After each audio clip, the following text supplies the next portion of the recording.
დილამშვიდობისა ტრეიდერებო დღეს პარასკევია კვირის დასასრული უკან ძალიან საინტერესო კვირა გქონდა სავაჭროდ გუშინ როგორც მოგახსენებთ ევროს გამყარება შეფერხდა საერთაშორისო სავალუტო ბაზარზე და დღეს სავარაუდოდ დოლარი დაიბრუნებს თავის პოზიციაზე და შესაძლოა მცირედით გამყარდეს რა თქმა უნდა ამისათვის გვჭირდება დასტური და შეარჩიეთ ორი მნიშვნელოვანი დონე ევროდოლარის სავალუტო წყვილზე ეს არის 1.1080 1.1070 მიუხედავად იმისა რომ ძალიან პატარა დიაპაზონია მათი გარღვევის შემთხვევაში შესაძლოა დღის ბოლომდე ტრენდმა ამავე მიმართულებით იმოძრაოს რაც შეეხება ფუნდამენტურ მოვლენებს გუშინ ცნობილი გახდა ამერიკის უმუშევრობის საჩივრების მონაცემი რომელიც უმნიშვნელოდ გაიზარდა ეს რა თქმა უნდა არ მოახდენს უარყოფით ზეგავლენას დოლარის სავალუტო წყვილზე ასევე ცნობილი გახდა უმუშევრობის მაჩვენებლები გერმანიიდან და ესპანეთიდან ამ შემთხვევაში დადებითი მონაცემია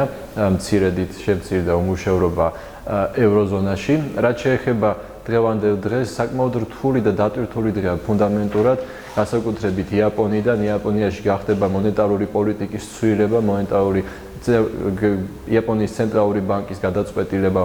მომავალ მონეტარულ პოლიტიკაზე ასევე საპროცენტო განაკვეთის ცვლილება და ასე შემდეგ ასევე გახდება რამდენიმე მაკროეკონომიკური ინდექსის ცნობილი ასევე ყურადღება მიექცევთ ორ უმნიშვნელოვანეს ინდექსს ეს არის მთლიანი შიდა პროდუქტი კანადიდან და მთლიანი შიდა პროდუქტი ამერიკიდან ორივე მონაცემი კანადის მონაცემი არის თვის მონაცემი ხოლო ამერიკის არის კვარტალური მონაცემი რა თქმა უნდა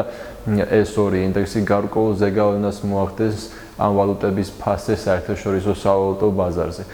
თელ კვირაზე კი ხვალ 13 საათსა და 00 წუთზე დეტალურად ვისაუბროთ კვირის ანალიტიკაში ასე რომ შეგიძლიათ მოგზავნოთ ჩვენ ოფისში ან გვიყუროთ Facebook-ის პირდაპირ ეთერში